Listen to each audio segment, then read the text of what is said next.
জাতিসংঘ শান্তিরক্ষা mission UNIFIL এবং এর অংশ নিতে চট্টগ্রাম থেকে লেবানন গেছেন বাংলাদেশ নৌবাহিনীর ৭৫ জন সদস্য। মঙ্গলবার সকালে নৌ সদস্যদের নিয়ে বাংলাদেশ বিমানের একটি বিশেষ ফ্লাইট লেবাননের উদ্দেশ্যে চট্টগ্রাম শাহ আমানত আন্তর্জাতিক বিমানবন্দর ছেড়ে যায়। নৌ সদস্যরা বাংলাদেশ কন্টিনজেন্ট আওতায় নৌবাহিনী যুদ্ধজাহাজ সংগ্রামে যোগদান করবেন এবং লেবাননের ভূখণ্ডে অবৈধ অস্ত্র এবং গোলাবারুদ অনুপ্রবেশ প্রতিহত শান্তি রক্ষায় কাজ করবেন। প্রণবেশ চক্রবর্তীর প্রতিবেদন।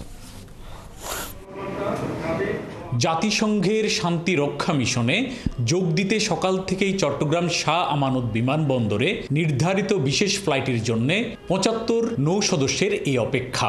গন্তব্য লেবানন। পরে সকাল ৯টা ৪৫ মিনিটে তাদের নিয়ে লেবাননের উদ্দেশ্যে বিমানবন্দর ছেড়ে যায় বাংলাদেশ বিমানের বিশেষ ফ্লাইট। ফ্লাইট ছাড়ার আগে নৌ সদস্যদের বিদায় জানান chief staff officer to commander Chattogram নৌ অঞ্চল ক্যাপ্টেন মোহাম্মদ শামসুল হক। আপনাদের আচার আচরণ, ইউএন কোড অফ কন্ডাক্ট ও কর্মদক্ষতা সহ কার্যক্ষেত্রে সর্বোপরি প্রমাণ করতে হবে যে বাংলাদেশ নৌবাহিনীর প্রতিটি সদস্যই নৈতিকভাবে চরিত্রবান, সুশৃঙ্খল, উন্নত প্রশিক্ষণপ্রাপ্ত, বিনয়ী এবং আচরণে মার্জিত। সততা, নিষ্ঠা এবং পেশাগত দক্ষতার মাধ্যমে বাংলাদেশ নৌবাহিনী ও দেশের ভাবমূর্তি উজ্জ্বল করতে শান্তিরক্ষা মিশনগামী নৌ সদস্যদের প্রতি আহ্বান জানান এই নৌ কর্মকর্তা।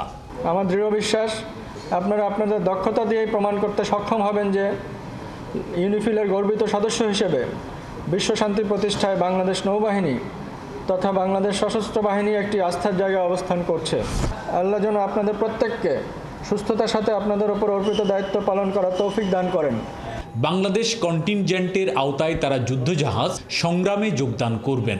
২০১০ সাল থেকে লেবাননে জাতিসংঘ শান্তিরক্ষা মিশনে অংশগ্রহণ করে আসছে বাংলাদেশ নৌবাহিনীর যুদ্ধজাহাজ। ভূমধ্যসাগরে উপমহাদেশের মধ্যে একমাত্র বাংলাদেশ নৌবাহিনীর যুদ্ধজাহাজ বিশ্ব শান্তি প্রতিষ্ঠায় কাজ করছে। প্রণবেশ চক্রবর্তী, ৭১, চট্টগ্রাম।